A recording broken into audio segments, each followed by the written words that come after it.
All right, welcome back, Art22. We are here today looking at some basic stuff about shapes, a position of those shapes, some appearance things. We're getting into color and transparency today. And we're also going to do a little bit of mouse interaction to make the things that we're coding interactive and responsive to some kind of input that we give it. In this case, we'll be using the mouse. Okay, so let's just get right into it, and we're going to set up a sketch similar to we did last time, and then just expand on a few things, and we'll check in about stuff along the way here. So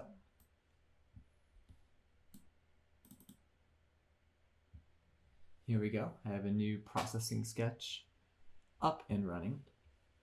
And let me go ahead and save this. Always a good idea to do. So I'm going to save this in some places here.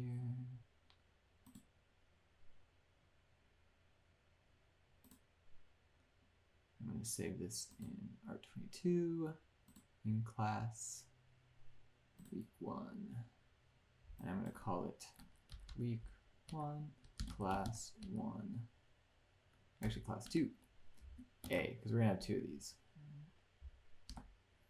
And there we go. Okay, so if you remember from last time, our code has sort of 3 sections. We have the section all the way at the top where we're going to declare some of our variables. And then we have that setup and we have that draw section. And those are going to be there every single time. So why don't we just go ahead and get those out of the way. We're going to make a setup section, void setup. We got our parentheses and our curly brackets. And we have our draw section. And if you remember, setup happens just one time, and then draw happens continuously until we end our program. All right, so first things first, we're going to need a size for our window. And why don't we just do, you really can pick anything you want as long as it fits inside your screen. I'm just going to do 600 by 600 just as a default. And if we run this, we should have our familiar square 600 by 600 window. Okay, right on. Okay, so let's talk about shapes real quick here.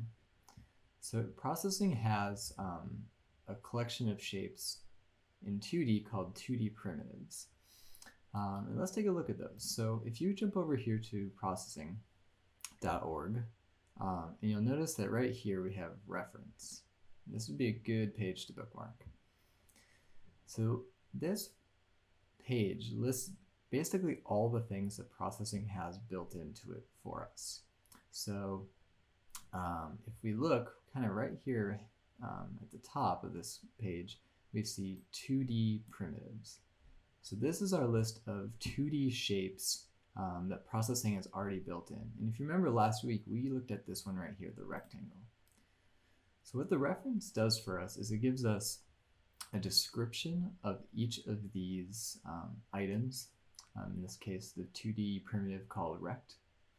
And it tells us, gives us a description. It tells us the syntax, so like what are the, how do we need to type this out for it to work? What are the parameters? So what is, what do we actually have to tell processing about this rectangle? And nice thing, I think, for all of us is that it provides examples at the top. So we can see that this first example, they made a rectangle. Okay, so let's look at the first 2 numbers here. What do those mean? Let's look down here. Okay, so the first number is the x coordinate of the rectangle. The second number is the y coordinate. All right, so we had a rectangle that was at 30 pixels across, 20 pixels down. Very cool. And then these next 2 are the width and the height. Okay, so they give us a nice square, 55 pixels across, 55 pixels down. Okay. And so we can do this for any of them. So if you ever are stuck a little bit about, okay, I know I need to make a rectangle, can't remember what goes in there, you just come to the reference, find the thing you want, and it'll give you all the details you will need.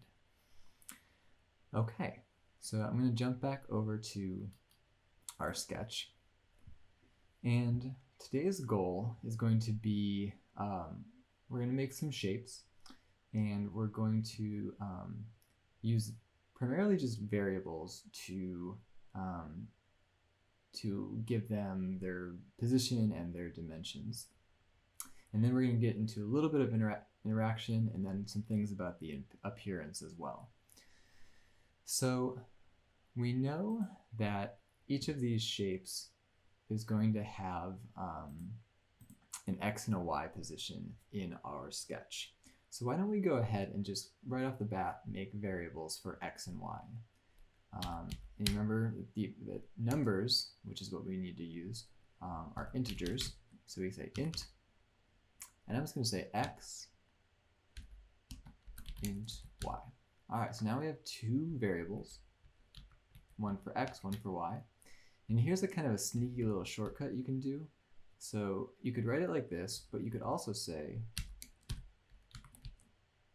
that. So we have two ints, two integers. One is called X, and one is called Y. Just a little bit more efficient. Two variables, two integer variables. All right. Now we also know that most of our shapes need a width and a height, so why don't we go ahead and make variables for that as well. We can make, how about 4 integer variables? Here we go. So we're going to use these to be creating our 2D primitives. Okay. We've got our size already, so that's good. So why don't we set the initial values of these variables that we just made up here. So we're going to see today that there's some pretty handy little built-in things to processing that we can use to our advantage. So for example, if we say, let's say that we want our shape, we don't know exactly what shape yet, but let's say we want our shape to be at the center of the screen when we run our sketch. So for that to happen, we could say something like this, right? Like X, so we need it in the middle. So what's halfway between 600 pixels, right? Because remember, we're going to have a 600 by 600 window. So 300 is halfway. And since ours is square, we could say like this, right? 300, Y is 300. And that would make X and Y be in the middle of our screen. However, there's a nice way to do this that lets things change later on if we need to, and we don't have to worry about updating our code. So let's see what that looks like. So because we've already said what size our window is, processing knows what we mean when we say width. See how it turns pink? And usually it's a good sign. So the equivalent of saying 300 is actually saying width divided by 2, right? Because what is our width? It's 600. Divided by 2 is 300. So this is equivalent to 300. But the good thing here is if I change our window size, this will still work. It'll still take our width and divide it by 2 no matter what we put here in our size for the window. And we can do the same thing with height divided by 2. So now we've made it a way that X and Y by default will always start in the middle of our screen no matter what size we make it. Which is really, really good practice to think about what are opportunities that we can use variables instead of actual numbers so that we don't have to change things later. It's always a good thing to think about. So I'm going to say set X and Y to middle screen. Okay, great. All right, so now we're going to need an initial width and height as well. Okay, so why don't we say initially our width will be, oh, I don't know, how about 40 pixels? And our height will be 40 pixels. Excellent. Okay, so this is all kind of stuff we've seen before now. All right, so let's go down that we've prepared these variables and given them initial values. Let's actually use them down here in our draw loop. So let's get a background color going first here. So we'll say background. And if you remember from last time, we talked about color as being a 3 sets of numbers. RGB, red, green, and blue, and it goes from 0 to 255 for each one.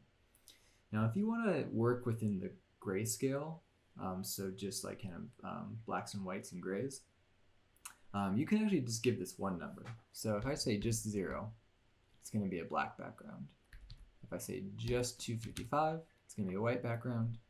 And anything in between will be some shade of gray. So let's say, for example, 200. I'm going to run this.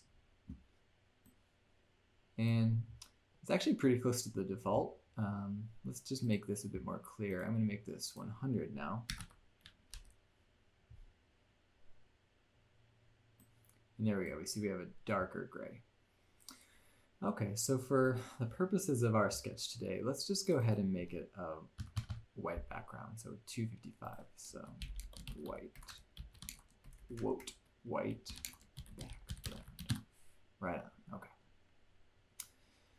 All right, so let's start dealing with drawing some shapes and changing their appearance a little bit here. So first thing I'm going to do, let's actually just draw this rectangle or whatever shape. You know what, we did rectangle before, let's do ellipse. So ellipse was one of our 2D primitives. Now what does ellipse need? Well, we should probably check the reference. Ellipse, there it is. Okay, there's our example. Still takes 4 numbers, that's good to know. First number is our x-coordinate, second is our y-coordinate, width, and height. So it's actually the same thing as our rectangle, which is very convenient for us. So we're going to say that the x-coordinate of our ellipse isn't just the value y, because we've already set that up. The y-coordinate, big surprise, is y as well. Width will be w, and height will be h.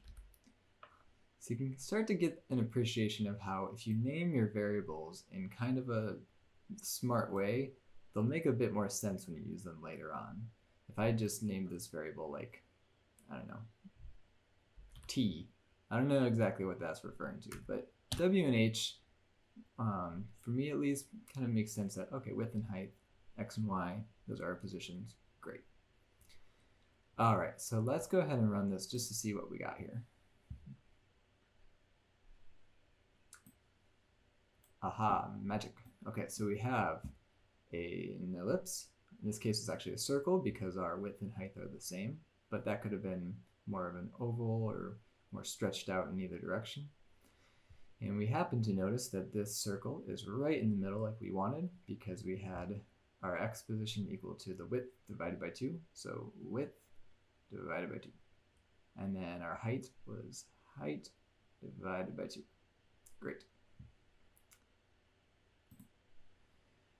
All right, so let's deal with some appearance things. All right, so when we, I'm gonna run this again actually. When we draw pretty much any of these shapes to the screen, there's actually two parts to this shape that we can change the color. The first is called the stroke, and that's actually the outline color. And you can see that by default, we have a black outline. And then the second part of our shape is the fill, which is the inside. So what are we filling this shape with color-wise? And that one turned out to be white by default. All right, so let's start to mess with that a little bit here. So when we adjust are making adjustments to a shape like our ellipse here, we need to put those adjustments before we actually say draw the shape. So in this case, how about we say that we want to change that fill color to be black.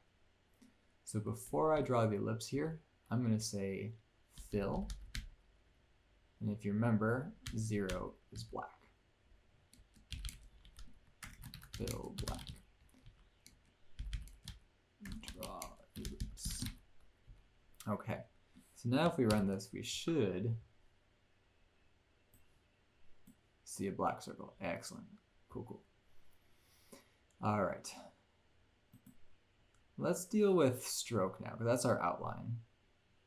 Let's say we wanted to have a red outline on our black circle. Okay, so we need to deal with the stroke, which is the outline. So I'm going to say stroke, and in here I have to put another color. Because I'm doing red, I can't use our grayscale just single number for the color. I need to use all 3 of those RGB values. And so let's think about that. So we need red. Okay, so we know that our 3 color channels here are red, green, blue. So the way this is going to work is we're going to give a full value, 255, to our red channel. So like fully maxing out on the red. We're going to give 0 to the other ones. So 0 green, 0 blue. Now let's check it out. And there we go. A little hard to see maybe, but we have a red outline and a black fill. Very cool. Okay, so maybe we want that outline, that stroke, to be a bit more noticeable, right? Like, is it kind of subtle? So one thing we can do is we can adjust the what they call the stroke weight. So like how thick is that stroke outline that we're drawing?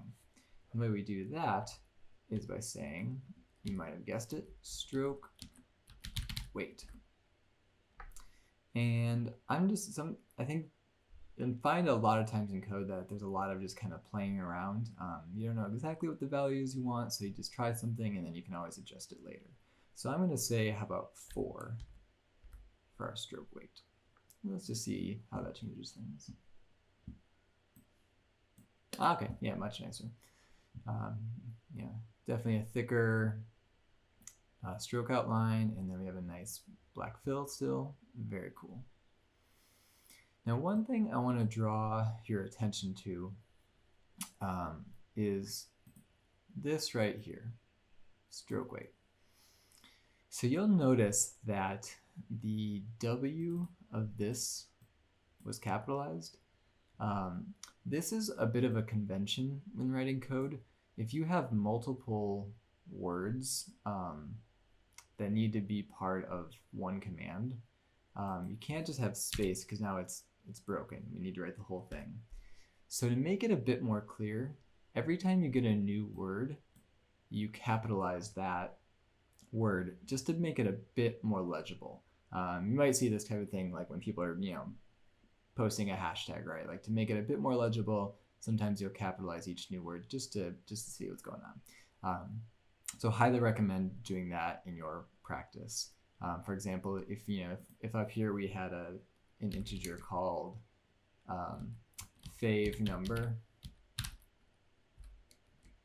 I would do something like that. Okay, but no favorites right now. Okay, so we've gotten a shape. We drew an ellipse. We filled it with a black color. We gave it an outline that was red. And we said a 4, I believe it's in pixels, so 4 pixel thick stroke. We'll say 4 pixel thick for the stroke. All right. Okay, so those are some basic elements of appearance for these shapes, and this can be applied to any of the shapes you're making. One little handy thing, and I believe that there's versions of this online as well, but I know for Mac at least, that if you search on your computer for digital color meter, bring that up, this is one of my favorite tools. So basically, this will tell you what the RGB value is for whatever pixel you're looking at. So maybe, I don't actually didn't even notice it was there, but there was a tiny little orange stripe at the top of our sketch. And maybe that is like the color I need for the sketch. And I just hover over that and I can see over here our red channel was 239, our green was 129, and our blue was 21. All right, if I can remember that, let's see if this will work. So 239, 239, don't remember. 129, 21. 129, 21. Full of suspense here. All right, there we have our orange outline and our black fill. Okay, so here's one other thing that we're going to talk about today with color, and that is transparency. And we're going to see the effects of transparency even more once we start to move this, these shapes around. But anytime you give a color value, whether that's background, stroke, fill, if you just add one more value, that's going to be the value of how transparent that color is going to be. So for example, let's look at our stroke color. If I give it one more number, 0, let's see what we get. Okay, it's gone. So by making it 0, we are making it fully transparent. So the lowest value we can give it. This last value here is called the alpha channel. So we have RGB, red, green, blue, A, alpha. So alpha is how transparent things are. Now if we were to give this a full value of 255, we should have come back to where we were. Yep, and there's our outline again. So let's explore here. Let's say we want this to be 40. So like fairly transparent, but still there. It's very, very faint. Let's bring it up a bit. What do we say? How about 140?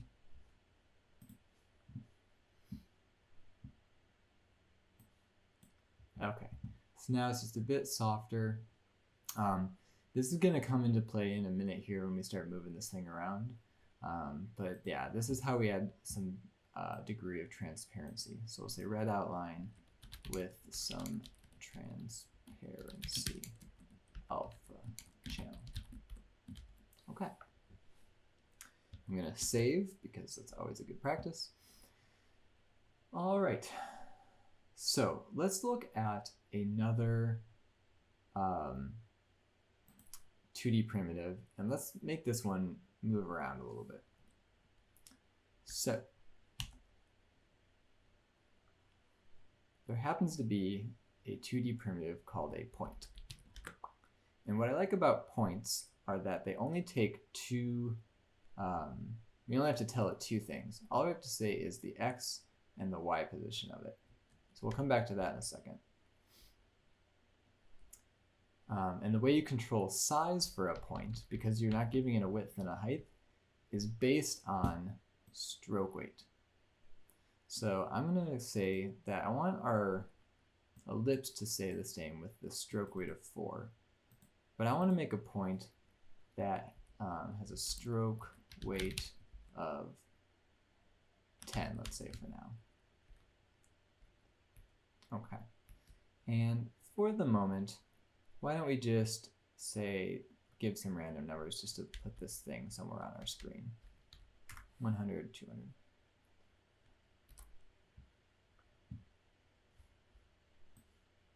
Okay. So let's notice a few things about what happened here. So we're still drawing our old shape, nothing's changed there. But now what we've done is we've said, now make the stroke weight even thicker, 10 pixels. And let's draw a point at 100, 200. So here's our 0, 0 origin. We're going to go 100, 200, and there it is. But you might notice a couple of things that are a little bit interesting here and revealing about how our code is working. namely that stroke and stroke weight they're buddies, they go hand in hand. So the fact that we called a stroke color here means it's still going to apply to this point as well.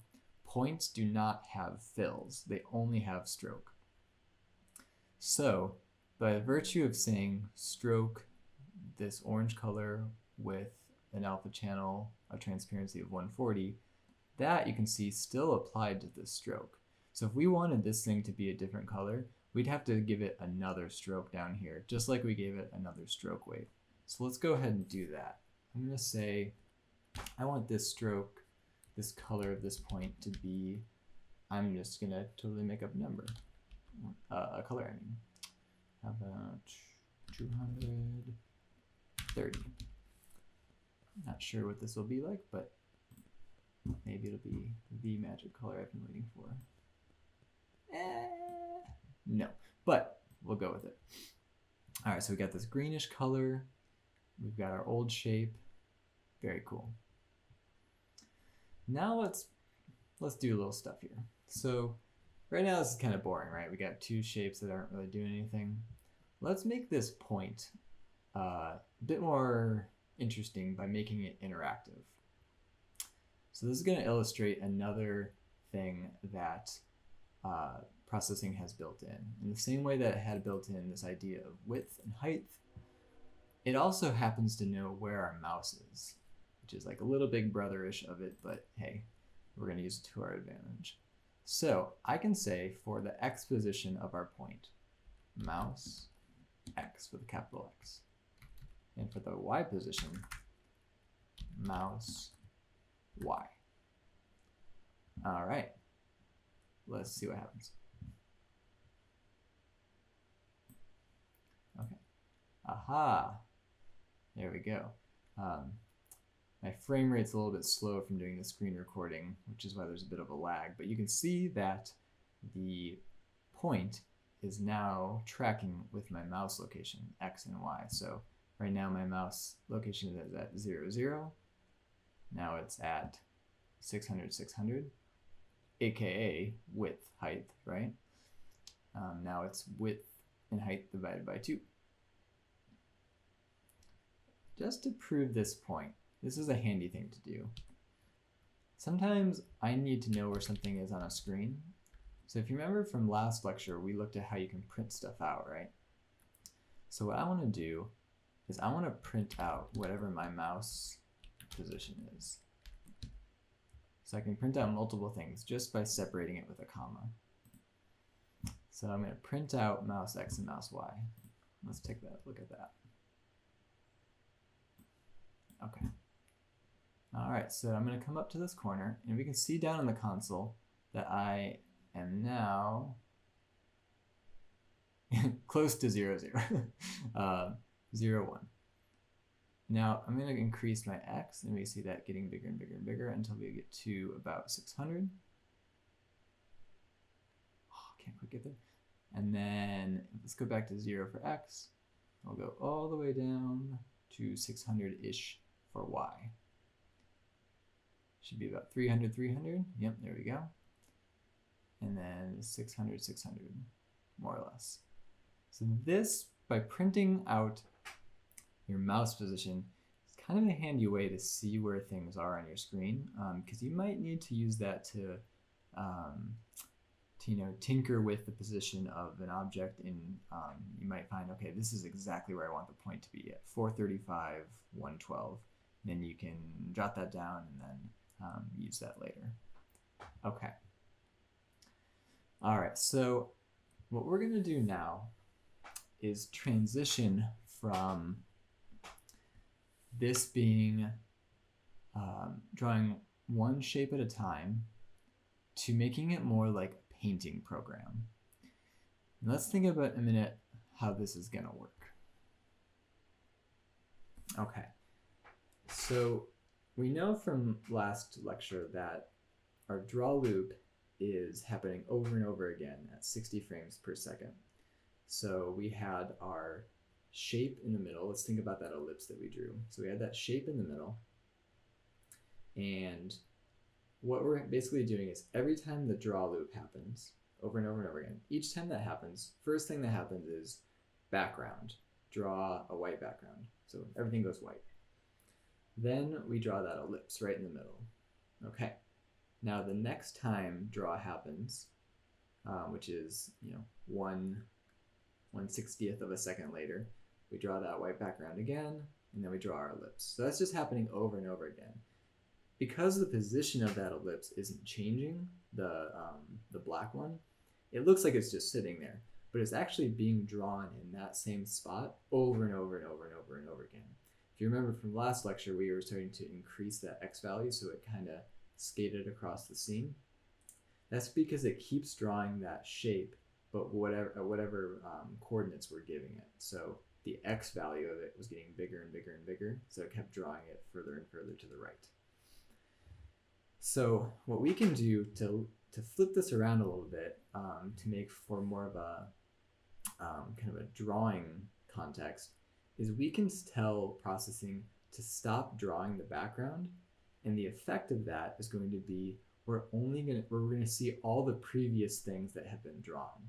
So the background is actually acting kind of like a way to clear your screen. So we draw some stuff, and then we get back to the top of our draw loop, and we say background white. So everything we had drawn goes away. We get a clean slate, and then we draw more stuff. And then we get background again, and all that stuff goes away. So by canceling our background function, we're going to be able to draw things, and they're going to be able to stay on the screen really for as long as we want. So let's take a look at that.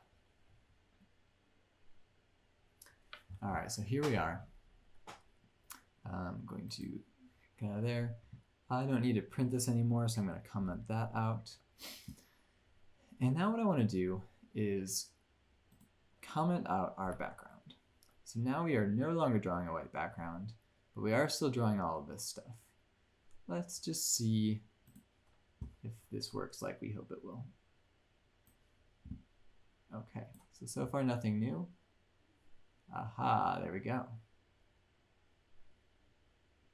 All right, so now we have basically Microsoft Paint from the early 90s, which I know is why all of you signed up for this course, and you're welcome. But in seriousness, what's happening is because we aren't clearing the screen with that background, we're not drawing a white background, everything we've drawn previously stays on this screen. And so this is where things like color and transparency are going to get interesting, and especially in the next lecture when we're going to start talking about conditionals and an if statement. We'll get to that later, but we can start to get some interesting behavior just by changing things like color and transparency. So let's take a quick look at how that could happen. So first thing I'm going to do is get rid of this very hideous color. I'm going to go back to my digital color meter. And I'm going to pick maybe just this nice processing blue, 20/40/60.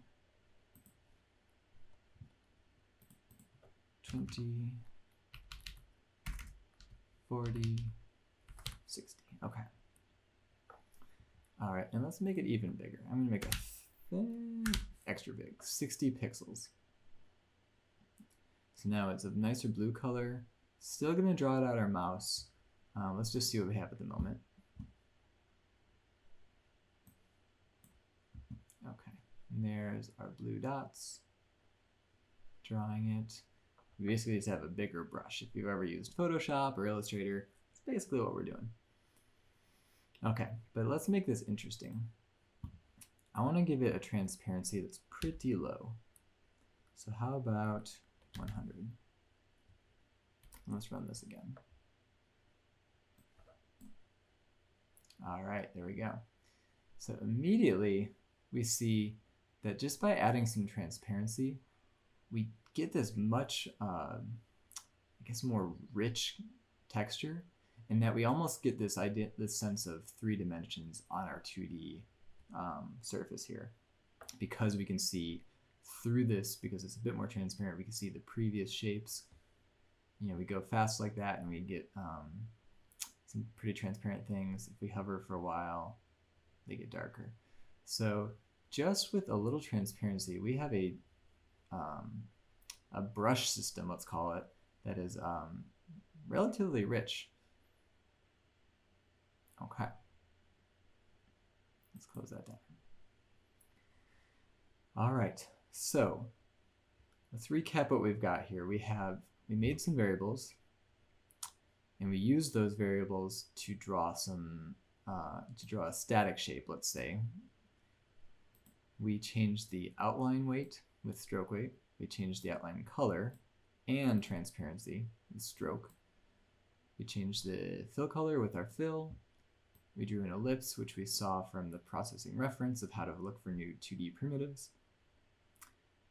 And then we drew one more shape. I should probably give some comments here. So thickness of point, kind of the radius actually, since points don't take any width and height. Whatever you say for stroke weight, that's pretty much the radius. Then we gave it outline color, and then we said set location of the point to mouse. Cool. Alrighty. So in the next lecture, we're going to introduce something called the if statement. The if statement is part of a set of concepts called conditionals, and this is like the very first like big pillar of computer science that we're going to get used to and get kind of down and dirty with, which is this idea of you can change things by using statements like if, else, if, then, things like that. And by introducing some of those into our code, we're going to get much more dynamic behavior, and as a result, the things we're producing will be a lot more complex and a lot more rich. And so stay tuned for that, and we'll pick it up here in a minute.